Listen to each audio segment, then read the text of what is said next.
like to introduce Professor Francis Elmi. Francis Elmi, originally from Hershey, Pennsylvania, where the chocolate comes from, so it must be sweet, where there is a large Tuscan immigrant population from ancient Tuscan village of Utigliano in southern Tuscany. His father was Tuscan, his mother was from upstate New York, half Sicilian and half Barese. Her maiden name is Saladino. He has an AA degree from Hershey Junior College, a bachelor's degree from Millsville University in Lancaster County, Pennsylvania, with a triple major in English, French, and history.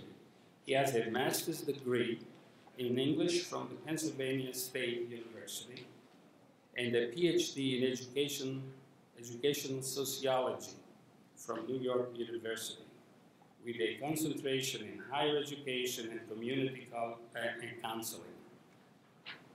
He has taught English at Albright College in Reading, Pennsylvania, Harrisburg Community College in Harrisburg, Pennsylvania, Pratt Institute, the College of New Rochelle, and LaGuardia Community College. He was a coordinator of academic advisement at New York University and Board of Manhattan Community College, and he was a full professor of counseling in the Department of Student Affairs at the Borough of Manhattan Community College before transferring as a full professor to the English Department, Borough of Manhattan Community College. He's pretty fluent in Italian and can pretty well in French. He will have completed 40 years at City University by the time he retires in September 2013. Congratulations. Currently, he's on a special leave, and the next semester he will be a retirement leave, but he's currently teaching one course on British literature. He has published a textbook on study skills entitled Student Survival Guide. He went into second edition. It went into second edition, and has written several articles.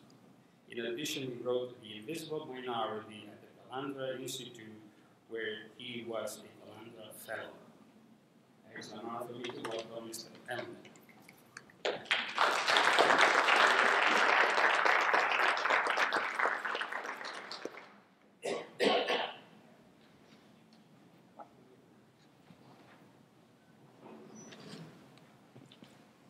I have to say that it's really great to be here, and I want to thank Professor Gesualdi for organizing this, and I want to acknowledge that Professor John Grosso is here, who did studies for the Calandra Institute, and my friends, former students, Anita and Julie Catita, and Dr. Shelsa, and so many people, Professor John Morella, and Mario Caruso, Vincenzo Miglioni. It's just so fantastic to be here, and I'm just delighted to be here.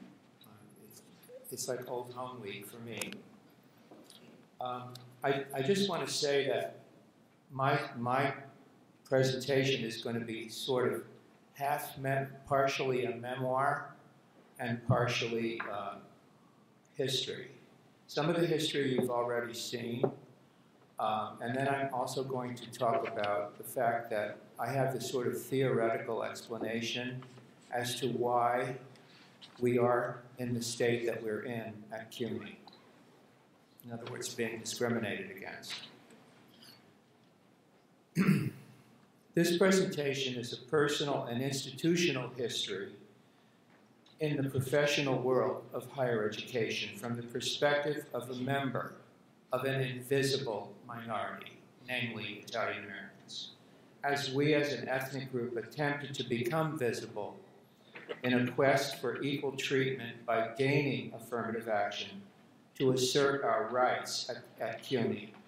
This history narrates a 23-year period between 1970 and 1992-93, Based on a summary of my 93-94 Calandra Fellow report, which was ultimately published in 96, and which was edited by Dr. Maria Grace LaRusso, and I have to give her a lot of credit. This history includes anecdotes from my personal experience and offers possible theoretical explanations for the seemingly endless problems of Italian Americans at CUNY. But it's not just CUNY. I think that it's beyond CUNY. I see CUNY as a sort of example of what is possibly happening elsewhere. My own interest in these efforts stems from the negative experience as I endured as an adolescent and young adult in central Pennsylvania, which I jokingly call Central Pennsylvania. Everybody loves Pennsylvania Dutch country, but I do not. I was born and raised in Hershey, Pennsylvania, Chocolate Town, USA, where, according to my father, the Ku Klux Klan burned crosses to intimidate Catholics just before I was born. And those Catholics were Italian. There was no other group. Half the town is Italian, and still a large population of Italian Americans there. And it was very difficult for them to get a job with a vowel at the end of their name, quote unquote. My father was a Tuscan immigrant, Italian immigrant, from Pitigliano, whose family settled in Hershey and has been there for 4 generations now, at this time. My mother was the daughter of a Sicilian barber and a Pugliese factory worker. And my grandparents in Hershey were also working in the chocolate factory. Everybody does. All the Italians were in the chocolate factory. It really should be called the Italian American Candy Bar, not the American Candy Bar. I was raised in Hershey, and when I began attending public high school after 8 years in Catholic school, which was like a cocoon, I was called a little wop by one teacher, and I was told by my English teacher that I spoke very well for an Italian boy. My father had the same teachers and had faced the same anti-Italian epithets in high school in the 1930s. However, that did not stop him from becoming the valedictorian at graduation. He was an immigrant too. He came here when he was 4. He went through Ellis Island. And he separated from his parents for several days because he had dandruff and they thought it was lice. And then finally they returned him to my grandmother with his 4-year-old kid, with his clothing turned inside out as a joke. And my grandmother said, "France, io voglio tornare in Italia, non voglio stare qua. Non voglio rimanere in questo paese." My grandmother from Tuscany, she always said that English was the language of barbarians. She refused to speak English publicly. She did speak English, though, but she refused to.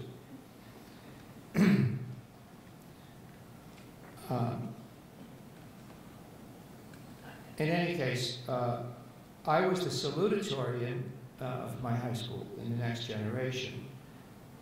My dad was also the valedictorian of Hershey Junior College, and so was I. Unfortunately, in my case, it seemed that the college wanted someone of non-Italian heritage with a lower GPA to be valedictorian.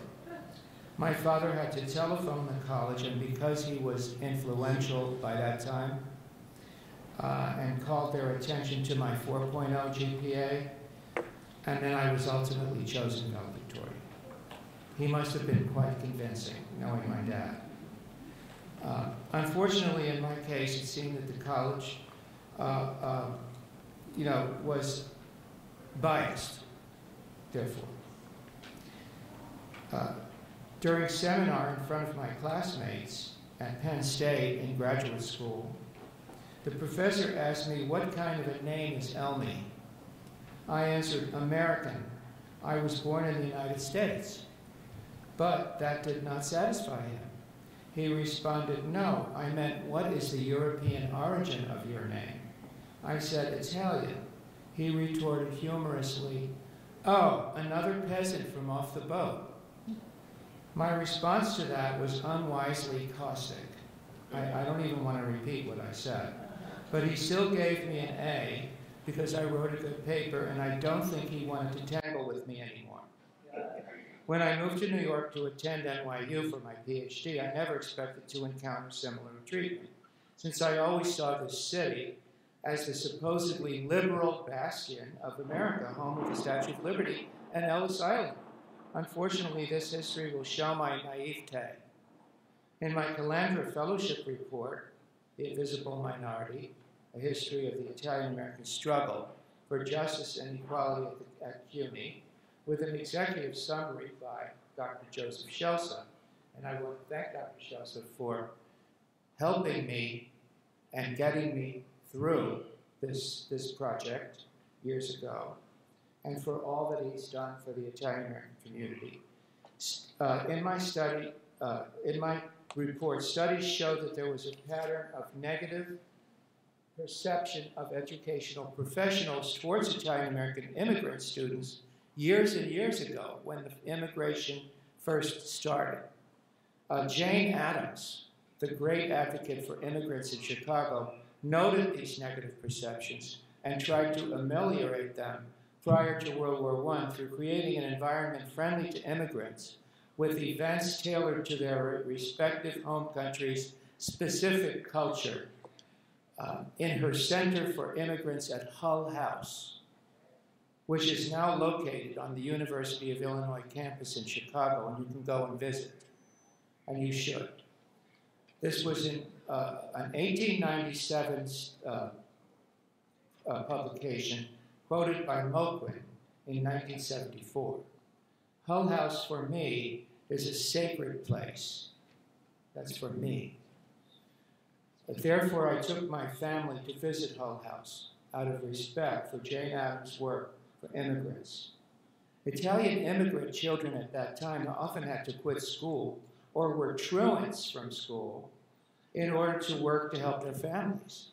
For example, one writer, Ginger, in 1905, quoted in Tomasi, 1978, wrote that a principal in Philadelphia excoriated Italian immigrant parents for not sending their children to school until October, when the fruit picking season ended. And the article is called Italian Fruit Pickers. But the families needed their help, children's help, to survive.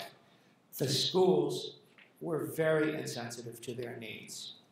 Leonard Covello in the 1930s, at Benjamin Franklin High School, was quite aware of the problems Italian-American children were experiencing, Italian immigrant children were experiencing in schools in New York. He believed in outreach to the Italian community in East Harlem, thus creating a bond between Italian immigrant parents and the public schools to enhance the education of their children. In '78, 40-some years later, Senator John Calandra of New York referred to, in his state Senate report, A History of Italian-American Discrimination at CUNY, which Joe Scelsa showed before.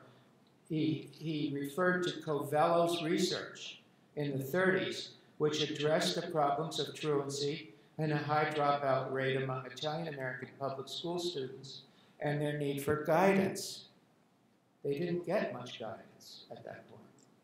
Covello's work pointed to the need for Italian-American counselors trained in Italian-American socio-cultural mores, but Senator Calandra observed that this need was being ignored by CUNY or was being addressed to the needs of Puerto Rican youth rather than Italian-American students. And as we know from Dr. Scelsa's study, there was a high dropout rate, even as recently as 1990, of Italian-American students from high school.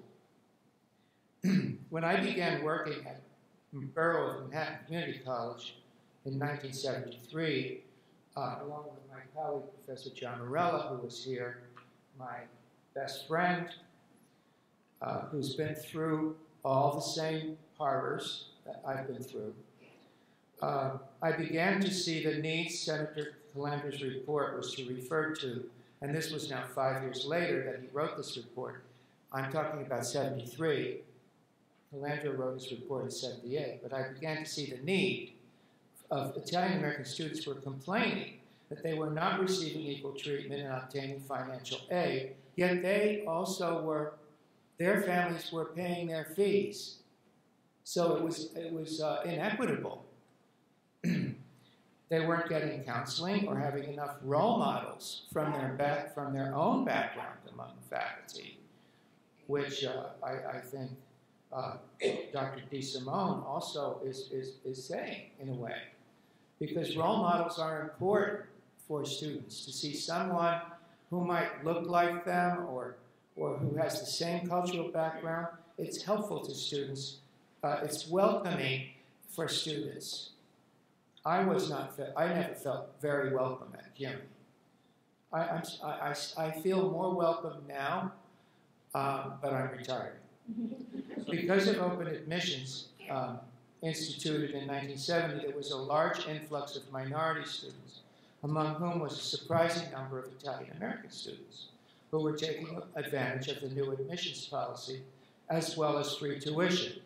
For my wife, Gina, who is here, for example, an immigrant from Italy who arrived in New York at age 14, there would have been no other choice for higher education. She could not afford New York University, nor could her family afford to send her away to college. And it's just not in the DNA of Italians at that time and immigrants to send their kids away to college. However, she was able to graduate from CUNY's Hunter College in 75 with honors and with no college debt. In the 70s and the decades prior to that, and even nowadays, low-income families, including Italian Americans, are often financially unable to send their children away to college and do not know how to go about informing themselves about scholarships and financial aid packages. They need counseling, guidance. Especially in the 70s and before, they usually did not know anyone who had gone to college or how to prepare for college, including me. I had no idea how to do that. I just sort of did it. But I could have been guided better. And as I recall, and this was in Hershey with a good school system, but I still didn't think I was getting proper guidance. And as I recall, the university, meaning CUNY, was not ready for this influx of minority students. Not just Italian Americans, but they weren't ready for Latinos or African Americans, really. Our former president at the time said he didn't really want to have remedial courses. Well, you need remedial courses. It was just so ignorant of the needs of our students.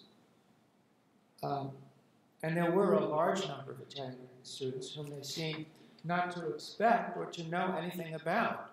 Italian American students had unmet needs. Therefore, student complaints escalated. And one of the people I also want to recognize is Vice President Shaman, because he helped one of my students get a scholarship at St. John's, and I'm eternally grateful to you for that. And that's Mario Caruso, who's sitting over to the moderator. I'll never forget that, Jim. Yeah. I also discovered in the early 70s that Italian-American faculty were joining students in their complaints. I learned that there were union grievances and human rights cases, which have already been referred to, involving faculty with problems of promotion, non-reappointment, just before the year they were to receive tenure. But I was elated to learn that there was an Italian-American Faculty Association working to resolve these problems, and I joined eagerly. I myself became involved in a union grievance with two colleagues, one of whom is Italian-American Professor John Morello. At Burlington Community College, I also learned of hostility against a course proposal entitled Field Experience in Italy, which was denounced by one faculty member in 1971 as a, quote, Roman zoo, unquote. I also witnessed the difficulty we encountered in passing a modern Italian culture course.